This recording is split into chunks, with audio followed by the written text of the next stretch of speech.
마태복음 3장 1에서 11절 세례 요한이 전파한 회개라는 말씀의 제목으로 함께 은혜의 말씀을 나누고자 합니다. 마태복음에서 세례 요한의 사역은 유대 광야에서 전파하기를 회개하라 천국이 가까이 왔다고 외치는 자의 사역이다라고 설명을 합니다. 세례 요한도 자신의 사역을 말하기를 나는 회개케 하기 위하여 물로 세례를 베푸는 자라고 그렇게 설명을 해요. 마태복음은 세례 요한의 사역이 회개의 세례를 베푸는 자라고 하고, 마가복음은 그리고 또 누가복음은 죄사함을 받게 하는 회개의 세례를 베푸는 자라고 그렇게 말합니다. 마가복음과 누가복음은 죄사함의 강조를 두고 있어요. 회개를 하는데, 세례를 베푸는데 죄사함의 강조를 두고, 마태복음은 회개의 강조를 줘요. 그러니까 죄사함이라는 것은 하나님의 은혜로 일방적으로 임하는 죄사함이고, 회개는 뭐예요? 죄사함을 받기 위해서 자기 스스로 고백하여서 하나님 앞에 자기의 죄를 자복하는 것을 회개라고 하는 거예요. 그러니까 마가복음이나 누가복음은 죄사함, 하나님의 일방적 은혜, 일방적인 은혜에 초점이 맞춰 있는 거라면, 마태복음은 자기 백성의 돌이킴, 하나님의 백성의 돌이킴, 그래서 돌이켜서 하나님의 은혜로 고백하여 회개하는 것, 이것에 강조를 두고 있습니다. 마태복음에서 회개를 전파하는 세례 요한의 모습은 털옷을 입고 있는 모습이에요. 이렇게 털옷을 입고 있다라고 하는 것은 광야의 엘리야의 모습을 강조하는 것입니다. 왜냐하면 이전에 선지자가 예언하기를 엘리야가 오리라 했거든요. 그 엘리야가 누구냐? 그 엘리야가 어떤 모습으로 광야에서 사역을 했는가를 알면 세례 요한의 이 마태복음의 표현이 세례 요한이 바로 엘리야다라고 하는 것을 알 수가 있습니다. 엘리야는 광야에서 숨어서 사역을 했습니다. 그는 비를 그치게 해서 이스라엘을 심판했고 바알의 선지자들을 심판했어요. 그 심판을 통해서 이스라엘을 하나님께 돌이켰어요. 그뿐만 아니라 그는 남은 자를 통해서 이루실 새로운 이스라엘을 언약받은 선지자예요. 그러니까 메시아의 사상, 메시아의 역사의 시발점은, 그 시작은 엘리야라고 할 수 있는 거예요. 엘리야는 광야에서 바알에게 속한 이스라엘과 싸워 이긴 선지자입니다. 그러니까 엘리야는 바알의 선지자들과 심판하여 싸웠고, 그리고 이스라엘 백성과 싸운 선지자예요. 그가 싸운 이유는 이스라엘을 돌이켜서 하나님의 백성으로 온전하게 하기 위한 거예요. 그럼 세례 요한의 사역, 세례 요한의 광야의 사역은 뭐예요? 그의 사역도 이미 타락해버린 이스라엘을 돌이켜서 그리스도께로 돌이키는 게 세례 요한의 사역입니다. 마태복음은 세례 요한을 대적자를 심판하고 천국을 세우신 하나님의 아들의 전령으로 묘사해서 그를 광야의 엘리야의 모습을 가졌다라고 설명을 해요. 그러니까 마태복음은 세례 요한을 누구하고 연결시키냐면 엘리야하고 연결을 시켜요. 마가복음도 마태복음과 같은 내용으로 묘사를 합니다. 그러나 누가복음이나 요한복음은 세례 요한의 모습 자체를 설명하지는 않아요. 같은 복음서인데 마태나 마가복음은 세례 요한이 이런 모습으로 사역을 했어. 가죽 옷을 입고 맥트기와 석청을 먹으면서 광야에 있었어 라고 설명하지만, 누가복음이나 요한복음은 세례 요한이 어떤 모습을 갖추고 있었는지 설명 자체를 안 하는 거죠. 이것은 복음서마다 강조하는 바가 다르기 때문이지 틀려서 그런 게 아니에요. 마가나 마태는 세례 요한의 이런 모습을 통해서 설명할 내용이 있고, 누가복음이나 요한복음은 그럴 필요가 없기 때문에 그 모습은 생략하고 건너뛴 거예요. 강조점을 사용하는 용어에서도 나옵니다. 마가복음과 누가복음은 하나님의 나라 복음이라고 그렇게 설명을 해요. 그러나 마태복음은 천국 복음이라고 이렇게 말하죠. 같은 말이에요. 하나님의 나라나 천국이나 같은 말인데, 마가복음이나 누가복음은 하나님의 나라 복음이라고 분명하게 얘기를 해요. 그러나 마태복음은 천국 복음이다. 왜냐하면 마태복음이 하나님의 나라를 표현하여 사용하지 않는 것은 유대인들이 하나님의 이름을 직접 언급하지 않기 때문에 그래요. 그러니까 하나님이라는 이 호칭 그 자체도 사용을 하지 않아요. 그러니까 이 마태복음은 유대인들을 위해서 기록되었기 때문에 천국이다라는 그런 표현을 써요. 왜냐하면 하나님의 거처인 하늘을 대신하여서 사용하는 용어. 그러니까 하나님의 거처가 하늘에 있는데 그 하늘에 있는 그 거처를 대신하는 용어. 그래서 천국이라는 단어를 써요. 그리고 복음서에서 천국 하나님의 나라는 죽은 의인의 영혼이 가는 곳이 아니에요. 그러니까 여러분 복음서에서 설명하는 하나님의 나라나 천국은요. 쉽게 말해서 우리가 죽어가서 가는 천국 이런 개념이 아니라 하나님이 친히 오셔서 이방의 압제에서 이스라엘을 구원하시고 통치하는 종말의 역사적인 나라예요. 그러니까 여러분 마태복음에서 설명하는 천국을 우리가 들으면 우리 가서 죽어서 가는 나라하고는 아무 상관이 없는 나라를 설명해요. 그러니까 우리가 이 복음서에서 설명하는 하나님의 나라는 천국은 하나님의 통치, 역사적 통치를 얘기를 해요. 그래서 예수 그리스도가 왕으로 왔네. 그리고 그분이 오시기 전에 먼저 엘리야라는 선지자가 왔네. 이런 설명을 계속 해나가는 건 뭐냐면 하나님의 나라, 이제 그 하나님의 영광스러운 나라가 임했는데 이전에도 그 하나님의 나라가 있었어요. 어디에 있었습니까? 가나안 땅 이스라엘 나라가 하나님의 나라였어요. 그런데 이제 새롭게 회복한 하나님의 나라는 이전 나라와는 완전히 다른 나라. 이전에는 땅에서 역사하는 나라, 땅에 존속되고 땅에 속한 나라였다면 예수 그리스도께서 가져오신 나라는 종말의 역사적인 나라. 그러니까 종말의 역사적인 나라는 것은 뭐냐면 역사의 끝에 하나님의 구원 역사, 하나님의 일하신의 역사의 끝에 임한 나라예요. 그러니까 끝에 임했다는 건 뭐냐면 이제는 더 이상 다른 나라가 없다. 마지막 이루어진 나라예요. 그러니까 우리가 지금 예수 그리스도로 말미암아 누리는 이 신앙 그리고 교회 이 모두가 다 하나님의 나라의 영광이에요. 그러니까 우리가 사도 바울도 우리의 시민권이 어디에 있다고 합니까? 하늘에 있다. 왜 하늘에 있는가? 그럼 하늘이라는 이 대체 용어를 사용하는 것은 우리가 하나님 나라의 백성이다 라고 설명하는 거예요. 우리가 하나님의 나라 백성이에요. 그래서 교회에 세례를 받고 교회 교인이 된다는 것은 그냥 어떤 한 교회에 속해서 그 교회의 일원이 된다는 개념이 아니라 하나님의 나라 백성이 된다는 거예요. 마태복음도 주님께서 이제 승천하시고 나서 제자들에게 부탁하시기를 너희가 아버지와 아들과 성령의 이름으로 세례를 주고 내가 가르쳐 지키게 하라 모든 것을 지켜서 가르치게 해라 라고 분부를 하십니다. 그게 바로 역사의 마지막에 세워진 하나님의 나라예요. 이제 우리가 주님의 통치를 받는데 어떤 통치를 받는가? 우리는 이스라엘 가나안 땅에 세워진 그 통치를 받지 않아요. 우리는 이제 새로운 나라, 역사의 마지막 종말에 이루어진 하나님의 영광스러운 나라의 통치를 받아요. 우리의 왕은 어디서 통치하십니까?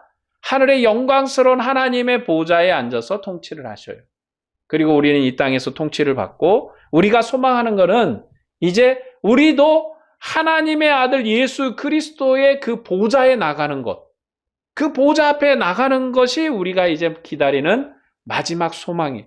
그것은 우리가 죽어서 이루어질 수 있는 일이기도 하고 우리가 죽지 않고 살았을 때도 이루어질 수 있는 역사적인 사건이 될 것이라고 요한계시록이 설명을 해요. 그래서 요한계시록에서 설명하는 하나님의 나라는 우리가 하나님의 앞에 나가 하나님의 보좌 앞에 나가는 그 하나님의 나라를 설명합니다. 그러므로 이제 예수 그리스도께서 가지고 오신 천국 하나님의 나라는 이 복음서에서는요, 복음서 문맥에서는 죽어서 의인들의 영원히 가는 곳이 아니다. 그러니까 여러분 이거를 딱 정의를 해야지 예수님께서 이제 이후에 마태복음에서 계속 천국 얘기가 나오거든요. 그럼 우리는 개념 속에 어떤 게 들어있냐면 죽어서 가는 나라가 천국이라고 생각을 해요. 그래서 우리 천국 가야지. 그래서 불신, 지옥, 뭐 믿으면 천국 가고 뭐 그렇게 설명을 하잖아요. 그러니까 우리가 전도하기 위해서 그 설명하는 그 개념이 아니라 우리는 오늘 복음서를 나누고 있기 때문에 복음서에서 가지고 있는 개념을 딱 이해를 하고 거기에 맞춰서 이 해석을 해가야 되는 거죠. 자, 세례 요한이 사역할 때 예루살렘과 온 유대와 요단강 사방에서 다 나와 죄를 자복하고 세례를 받았습니다. 그들이 나온 것은 세례 요한이 천국이 가까이 왔다고 선포했기 때문에 그래요. 하나님께서 친히 오셔서 이방의 압제에 이스라엘을 구원하시고 통치하는 종말의 역사적인 나라를 선포했기 때문에 온 이스라엘 백성이 나와서 회개의 세례를 받고 하나님의 임재를 고대했습니다. 그러니까 이게 무슨 얘기예요? 우리가 세례 요한이 천국이 가까이 왔다라고 선언하니까 많은 사람들이 세례 요한에게 나와서 회개하고 세례를 받았어요. 그러면 그들이 받은 회개와 세례는 죽어서 의인들이 가는 영광스러운 나라에 들어가려고 세례를 받았는가? 여러분, 그 나라에 들어가려고 세례를 받았다면 이게 앞뒤가 안 맞잖아요. 천국이 가까이 왔다. 세례요한이 너희들 이제 예수 믿으면 천국 가고 안 믿으면 지옥 가. 이 얘기를 선포한 게 아니에요. 지금 이스라엘은 하나님의 나라의 임재를 기다리고 있습니다. 그들이 기다리는 이 하나님의 나라의 임재는요, 우리가 생각하는 것과는 조금 다르죠. 그들이 기다리는 하나님의 나라의 임재는 과거 다윗의 나라, 이스라엘의 영광스러운 나라, 과거의 율법의 나라, 그리스도께서 통치하는 가나안의 나라가 회복되는 거예요. 그 회복은 이제는 여러 선지자로 되는 나라가 아니라 하나님이 보내신 메시아가 임해서 영광스럽게 회복하실 나라를 그들이 고대하고 있었어요. 그런데 그 어느 선지자도 어느 누구도 그 나라가 이제 임할 것이라는 그 소식을 전하는 선지자가 없었거든요. 근데 세례 요한이 이제 천국이 가까이 올 것이다. 새로운 메시아가 나타날 것이다 라고 선언을 하니까 즉 그들이 나와서 세례를 받았는데 무슨 세례를 받았는가? 회개의 세례를 받았어요. 그러니까 뭔 세례냐면 그들의 죄를 씻고 메시아를 기다리는 세례를 받은 거예요. 메시아를 기다리는 세례. 그래서 그들은 하나님의 임재를 고대한 거예요. 종말의 천국의 임재와 물세례와 성령을 주심은 바로 에스겔서 36장의 성취입니다. 에스겔서 36장 25에서 27절 말씀을 제가 읽어드리겠습니다. 맑은 물을 너희에게 뿌려 너희로 정결하게 하되 곧 너희 모든 더러운 것에서와 모든 우상 숭배에서 너희를 정결하게 할 것이며 또 새 영을 너희 속에 두고 새 마음을 너희에게 주되 너희 육신에서 굳은 마음을 제거하고 부드러운 마음을 줄 것이며 또 내 영을 너희 속에 두어 너희로 내 율례를 행하게 하리니 너희가 내 규례를 지켜 행할지니라. 세례 요한이 세례를 베푼 거는요, 에스겔서에서 이루어진 것처럼 맑은 물로 너희에게 뿌려서 너희를 정결하게 할 것이다. 그 역사를 세례 요한이 이루어가는 거예요. 그러니까 세례 요한의 사역이 뜬금없이 와서 물을 막 물로 세례를 주는 게 아니야. 내가 아이디어를 고안해 보니까 그 아이디어가 좋을 것 같아. 사람들 물로 이렇게 씻으면 사람들에도 이벤트도 좋고 막 씻기니까 깨끗해진 것 같고 그런 이벤트로 한 게 아니에요. 우리는 교회를 경영하면서 우리가 정말 주님의 진리의 말씀에 우리를 세울 것인가, 이벤트에 세울 것인가, 이게 그 목회자들의 참 고민이거든요. 이게 사람들이 좋아하는 이벤트를 만들면 참 좋잖아요. 그렇죠? 그래서 흥미를 끌려고 하는데 여러분 세례 요한의 사역은 그 흥미를 끌기 위해서 그런 게 아니에요. 여러 선지자와 여러 사람들이 하나님의 은혜의 말씀으로 말씀했던 바를 세례 요한이 이제 이루어가고 또 세례 요한이 예수 그리스도의 전령이잖아요. 그러니까 세례 요한이 하는 사역이 바로 그리스도께서 하시는 사역이에요. 그래서 이 말씀을 성취했기 때문에 천국이 가까이 왔다고 세례 요한의 전파를 들은 자들이 와서 물로 세례를 받은 거예요. 왜냐하면 이제 씻어 정결하게 하는 이 선지자가 이전에는 없었거든요. 그러니까 세례 요한 전에는 이렇게 할 수가 없었어요. 여러분, 내가 선지자인데 여러분 선지자가 자기 마음대로 사역을 하나요? 야, 오늘은 이렇게 한번 해볼까? 에스겔서 성경을 읽어보니까 이런 게 있는데 한번 내가 해볼까? 한다고 되는 게 아니라 하나님이 보낸 선지자가 있단 말이에요. 이스라엘은 그것을 끔찍이도 기다렸어요. 정말 장구의 세월을 두고 기다렸어요. 그런데 세례 요한이 딱 나타나서 세례 요한이 새 영을 붓고 새로운 시대의 선지자로서 이제 물로 세례를 베푸는 일을 시작한 거예요. 그러니까 이스라엘의 굉장한 이슈가 된 거예요. 그들이 이미 알고 있었고 이미 익히도 알고 있었던 역사가 그들의 눈에서 그들의 현장에서 이루어졌기 때문에 많은 사람들이 나와서 세례를 받은 거예요. 또한 이 모습은 구약 출애굽 때 이스라엘에게 하나님께서 물로 씻어 정결하게 하시고 시내산에서 이스라엘을 만나시고 나라를 세우셨는데 하나님의 영광스러운 가나안 나라를 약속하셨거든요. 그러니까 하나님께서 이스라엘 백성을 출애굽시켜가지고 시내산에 모였을 때 모세를 이제 시내산으로 올라와라 할 때 이스라엘 백성에게 뭐라고 얘기했냐면 목욕하고 씻어 정결하게 해라. 하나님을 만날 것이니까. 그리고 그 약속대로 그들이 씻었어요. 그때 하나님이 뭘 약속했습니까? 나라를 약속했어요. 나라를. 가나안의 나라. 그 나라를 통치하기 위해서는 뭐가 있어야 돼요? 법이 있어야 하잖아요. 그래서 율법을 주신 거예요. 예수 그리스도도 이제 종말에 임하신 하나님의 나라예요. 그리고 종말에 임하실 하나님의 영광스러운 나라의 왕이십니다. 그래서 세례 요한도 종말에 오실 천국의 왕을 영접하라고 세례 요한이 온 거예요. 이제 이스라엘은 그들의 죄를 회개하고 다시금 씻어서 정결하게 하고 하나님을 만나야 돼요. 지금 이 세례 요한이 하는 것은 이스라엘을 씻어가지고 마치 출애굽 때 이스라엘이 시내산에서 하나님을 만나기 위해서 씻은 것처럼 그들을 씻어가지고 하나님을 만날 수 있도록 하나님 앞에 나갈 수 있도록 준비하는 작업을 하는 거예요. 세례 요한의 세례는 출애굽 사건을 다시금 반복하는 것이고 이 반복은 이전 역사의 반복이 아니에요. 새로운 역사의 성장이어서 더 영광스러운 관계로 하나님을 대면하게 될 것입니다. 이전에요, 이스라엘 백성이 출애굽 시대 때 씻었는데 하나님은 누구만 봤어요? 모세만 봤잖아요. 모세만 봤어요. 하나님을 보러 올라간 사람은 유일하게 모세예요. 그리고 하나님이 명령하시기를 이 시내산에 백성들로 올라오게 하지 마라. 올라오면 내가 그들을 죽일 것이다. 그럼 이스라엘 백성 하나님 어디서 봤어요?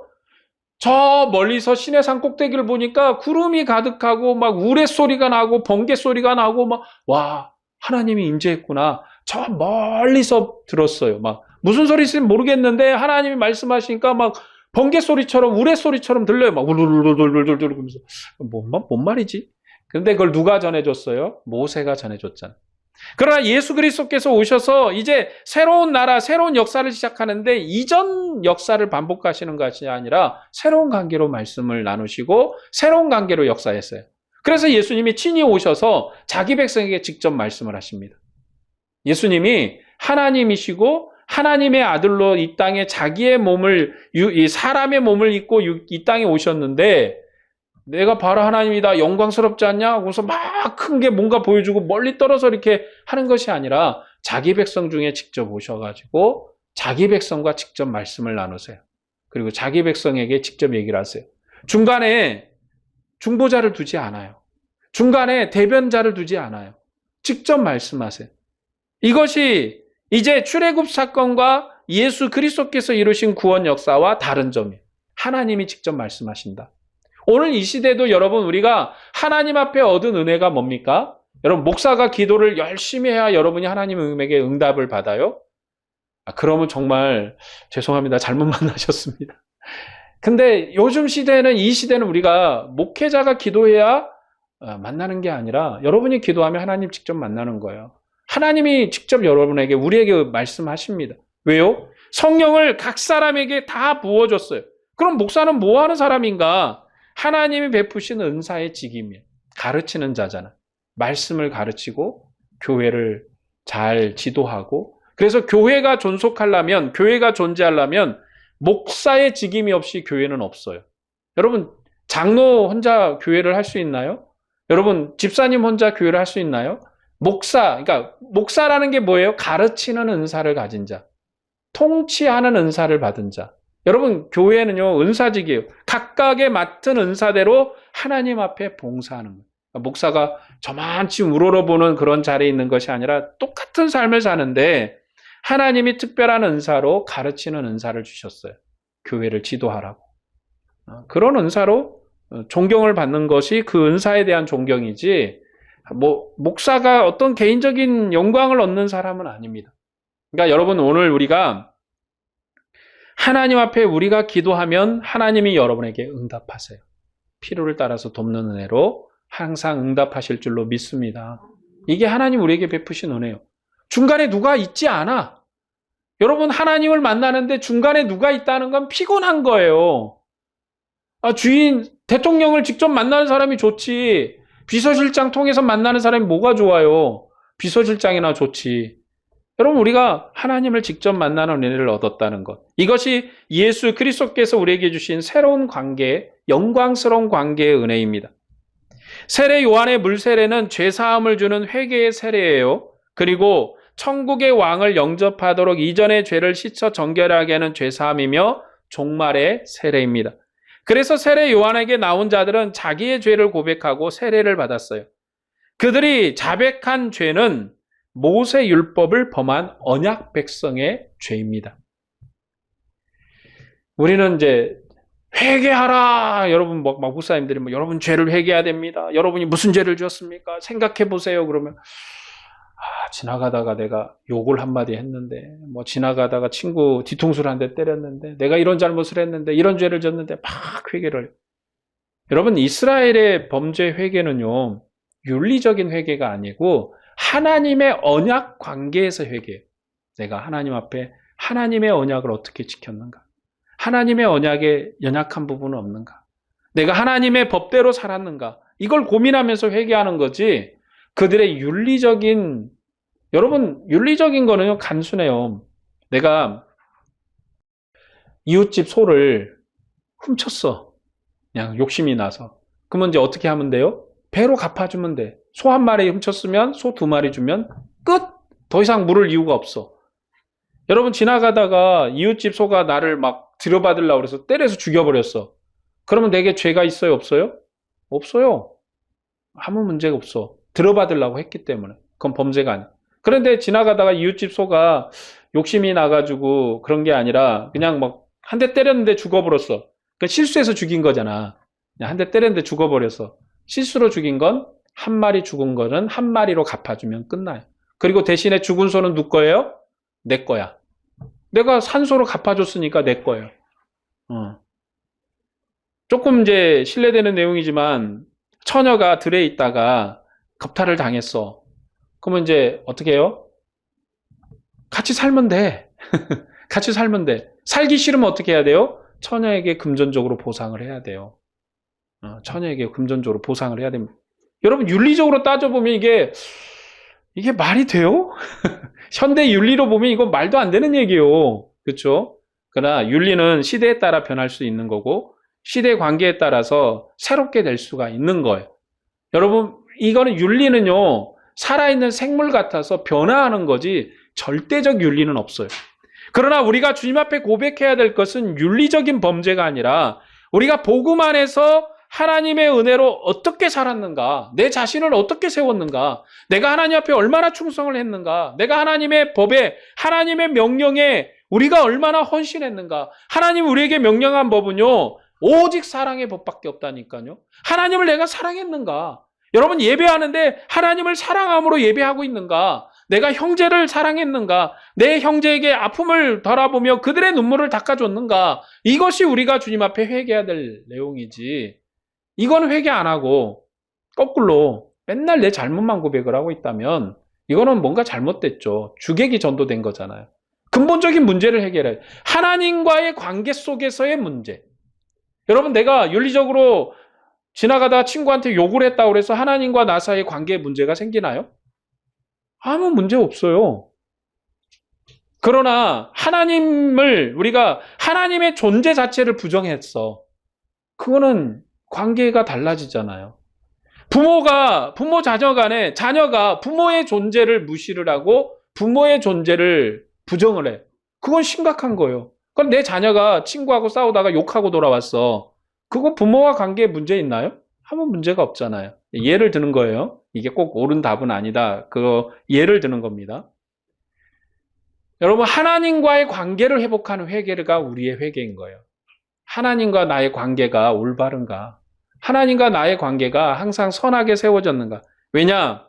이스라엘의 범죄에 대한 고백은요, 모세 율법을 범한 죄를 고백하는 거예요. 내가 무슨 죄를 잘못 지었는가? 그들이 윤리적으로 어떤 삶을 잘못 살았는가? 이걸 회개하는 게 아니에요.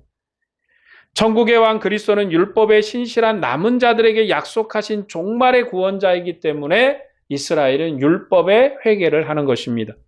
세례 요한은 많은 바리새인과 서기관들이 세례 받으러 오는 것을 보고 그들을 정죄하고 심판을 선언했습니다. 독사의 자식들아, 임박한 진노를 피하려고 왔느냐?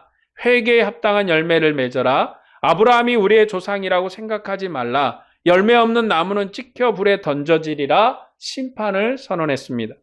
그런데 누가복음에선 동일한 책망을 모든 백성에게 하고 있어요. 그리고 회개하는 방법도 부자와 세리와 군인들에게 각각 설명을 해요.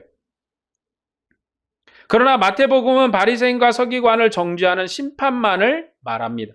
왜냐하면 마태복음이 이스라엘을 대체할 새로운 천국 설립을 강조하기 때문에 그래요. 자, 누가복음은 전도복음이라 많은 사람을 전도하는 게 목적이야.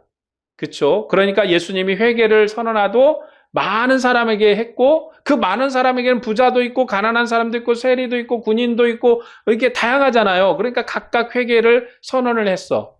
그런데 마태복음은요, 목적이 이스라엘 나라를 새롭게 하는데 새로운 이스라엘에 대한 선언이에요. 그러면 이스라엘을 새롭게 하는데 제일 중요한 인물이 뭐냐면 이스라엘의 지도자들이에요. 그들이 회개하는 게 중요해요. 공무원들이 새롭게 돼야 나라가 변하는 거예요. 여러분, 공무원들이 타락하면 나라가 엉망진창 되는 거예요. 공무원들이 새롭게 돼야 하잖아요. 그러니까 지금 마태복음은 이 세리와 바리새인들에게 정죄의 선언을 선포했다라고 그렇게 가르쳐요. 이전 나라에서 불의한 이스라엘의 지도자를 정죄하고 그리스도께서 왕이신 새로운 천국을 세우실 거예요.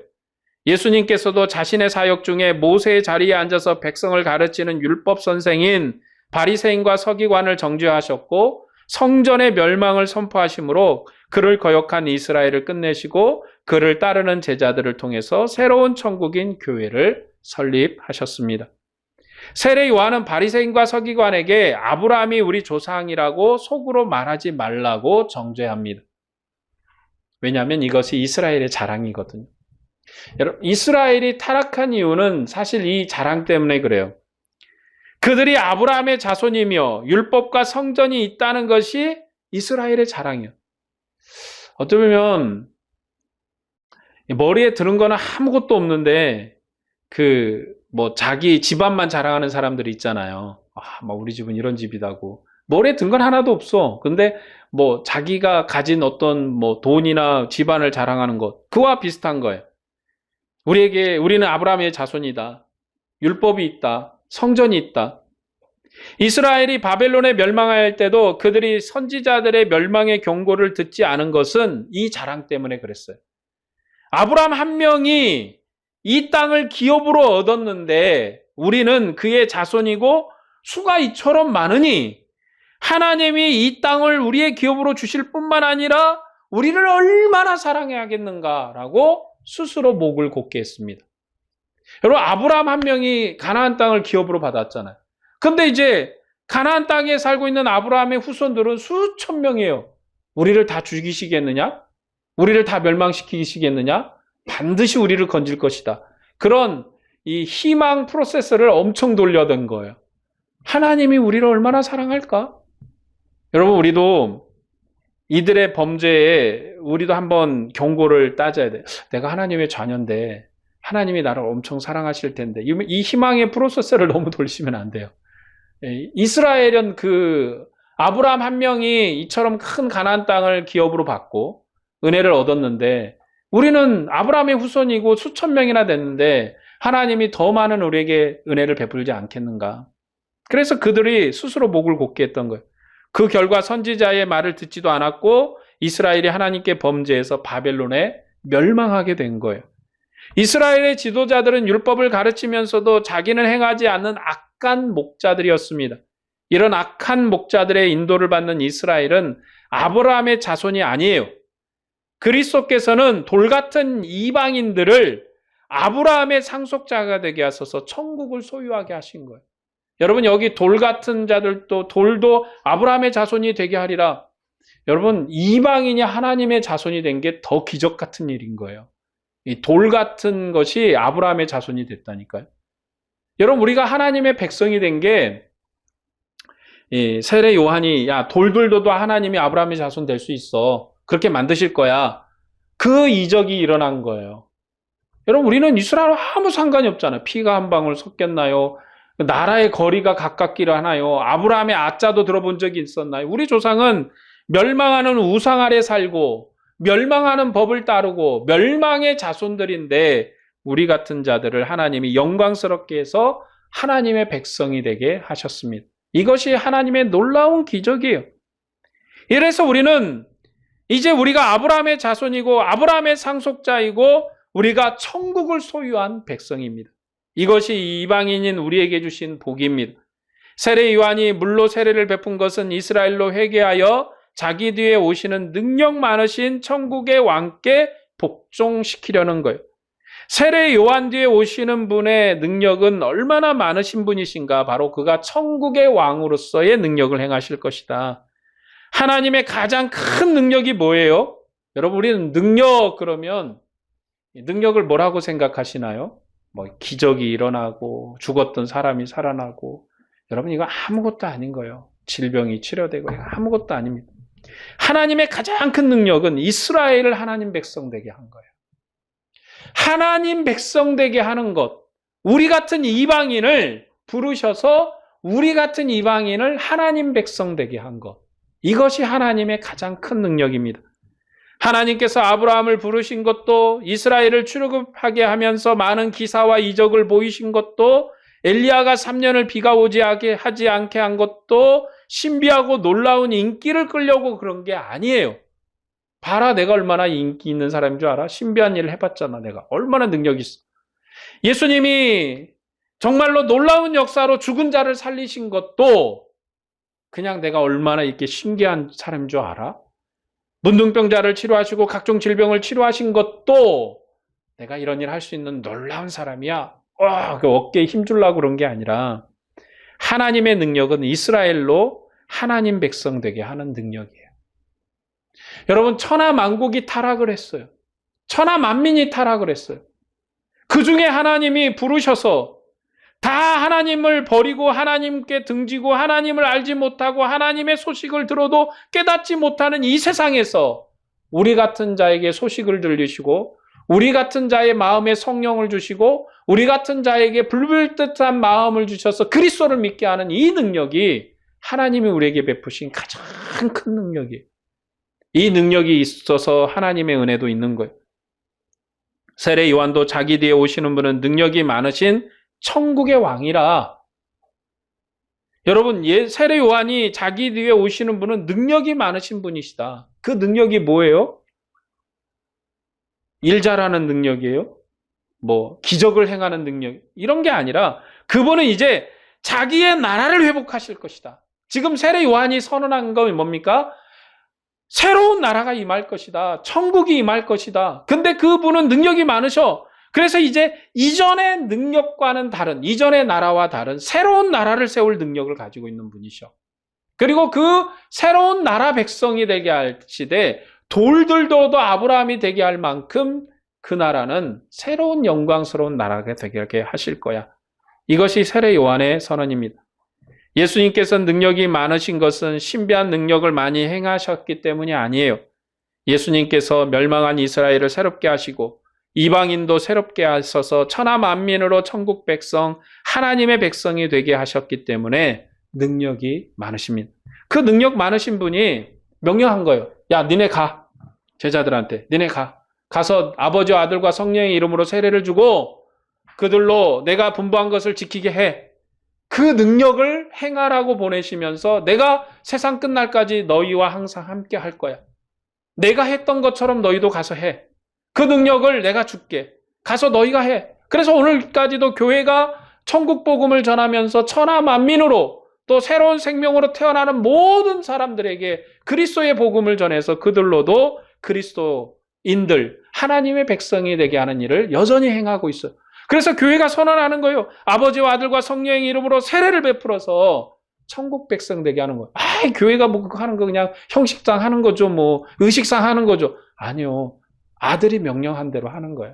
아들이 명령한 대로 하면 아들의 능력이 우리와 함께 하기 때문에 그래서 내가 천국 백성 된 것이고 우리가 천국 백성 된 것이고 여러분이 천국 백성이 된 거예요. 그 약속은 변함없는 약속이고 그 약속은 영광스러운 약속인 줄로 믿습니다. 이게 우리의 소망이, 능력이. 그래서 능력 많으신 왕이신 예수님은 성령과 불로 세례를 베푸시고 자기 백성을 심판하시는 분이에요. 그는 종말의 심판과 구원을 베푸시는 하나님이십니다. 이것이 구약 선지자들이 말한 종말의 하나님의 구원과 그분의 나라가 임한 거예요. 마태복음은 예수 그리스도께서 성령과 불로 세례를 베푸시며 알곡은 곳간에 들이시고 쭉정이는 꺼지지 않는 불에 던질 것이라고 가르칩니다. 구약 때 물과 불은 정결하게 하는 법이에요. 그 중에서도 불은 마지막 정결법입니다. 태운다는 것은 심판이에요. 그러니까 불은 심판을 강조하고 말하는 거예요. 우리가 이 심판에서 구원을 받기 위해서는 열매로 구원을 받아야 합니다. 여러분, 성경의 구원은 언약적인 구원입니다. 언약적인 구원이라는 것은 하나님 나라의 구원이고 죄의 권세로부터 자유롭게 되는 하나님의 섬김의 구원입니다. 우리도 죄를 회개하고 회개에 합당한 열매를 맺어야 돼요. 여러분, 우리가 하나님과의 관계를 매번 생각을 해야 돼요. 그래서 우리 교회가 예배 때 참회 기도를 할 때 여러분, 제가 여러분에게 부탁하는 그리고 읽어드린 문구가 뭡니까? 하나님과 우리가 정말 내가 하나님을 사랑했는가? 내가 형제를 사랑했는가? 한번 생각하고 회개하십시오라고 말씀을 드립니다. 왜요? 여러분, 지금 이 회개의 시간은 나의 죄를 내가 얼마나 윤리적으로 잘못했는가를 깨닫는 시간이 아니고 하나님과의 나의 관계를 돌이켜보는 거예요. 우리가 회개에 합당한 열매를 맺는다. 회개에 합당한 열매, 이스라엘 백성에게 회개에 합당한 열매는 율법에 올바로 서는 합당한 열매. 오늘 그리스도의 안에 있는 그리스도의 백성들이 맺는 합당한 열매는 복음에 합당한 열매. 복음에 합당한 열매라는 것은 사랑의 법에 합당한 열매. 하나님을 내가 진정 사랑했는가? 우리의 믿음의 형제들을 내가 돌아봤는가? 여기 형제는요, 믿지 않는 사람이 우선이 아니에요. 여러분, 우리는 사랑이라고 얘기하니까 믿지 않는 사람들한테 뭐 구제금을 보내고, 이거는요, 자선이에요, 자선. 이건 사랑이 아니고 자선이에요. 자비예요. 우리가 이렇게 행하는 것은 그리스도의 사랑이 우리에게 풍부하고 넘치고 충만하기 때문에 그 자비와 자선을 베푸는 거지. 진짜 우리가 사랑한다는 거는요, 포스트가 믿음의 안에 있는 그리스도인들이에요. 우리 지체를 먼저 사랑하는 우리의 어려움. 왜냐하면 사도행전에서도 보면 많은 사람이 물건을 팔아서 가져왔어요. 그럼 누구 먼저 줬어요? 믿는 형제들에게 먼저 배분을 했어요. 교회 안에 있는 과부들, 교회 안에 있는 고아들, 그들부터 먼저 봉사를 했어요. 그렇게 행하니까 주변의 사람들이 야, 정말 사랑을 많이 베풀고 사랑을 참 많이 하는 교회다라고 소문이 나서 그래서 그리스도인이다라는, 그리스도의 사람이다라는 그러한 별명을 듣게 되는 거예요. 우리의 사랑은 먼저가 믿는 형제에게 향하는 거예요. 왜냐하면 그들이 진짜 우리의 형제니까. 그러나 앞으로도 이제 우리가 구원해야 되고 앞으로도 우리가 그들에게 복음을 전해서 장차 우리의 믿음의 형제가 될 자들이 그리스도의 교회 밖에 있다고요. 그러니까 그들에게도 여전히 자비와 사랑을 베푸는 거예요. 자비와 선행을 하는 거예요. 왜냐하면 우리의 이러한 합당한 행동을 통해서 복음의 길이 열리도록, 구원의 길이 열리도록 우리가 힘을 쓰는 거죠. 그것은 우리의 선한 역사고 선한 일이지, 우리가 정말 사랑해야 될 세상은 하나님이에요. 그리스도예요. 그게 먼저고, 그리고 믿음 안에 있는 형제를 향한 사랑이에요. 여기 믿음 안에 있는 형제는요, 우리 교회만 지칭하는 게 아니에요. 온 세상의 모든 교회, 온 세상의 모든 지체를 향하여 우리가 나가야 되는 거예요. 우리도 죄를 회개하고 회개에 합당한 열매를 맺어야 합니다. 좋은 열매를 맺지 않은 나무마다 찍혀 불에 던져지리라는 말씀은 바리새인들에게만 적용되는 말씀이 아니에요. 우리도 복음에 합당한 열매를 맺어야 돼요. 그래서 성경의 복음서에서도 그 사람을 알 때 뭘로 압니까? 그의 열매로 안다. 그의 말의 열매로 아는 거예요. 얼마나 주님을 사랑하는지, 얼마나 주님을 위해서 헌신하는지 그의 말의 열매로 아는 것입니다. 오늘은 2023년의 마지막 날이고 마지막 주일입니다. 2023년을 마치면서 우리의 죄를 고백하고 2024년 새해에는 더욱더 주님을 위해서 충성하고 합당한 열매를 맺는 해가 되기를 소망합니다. 교회는 부활하신 그리스도의 전령입니다. 우리는 모든 민족을 가르쳐서 그리스도께 복종시키며 임박한 영원한 구원과 심판을 전파해야 돼요. 이것이 우리의 사명이며 우리가 맺어야 할 합당한 열매입니다.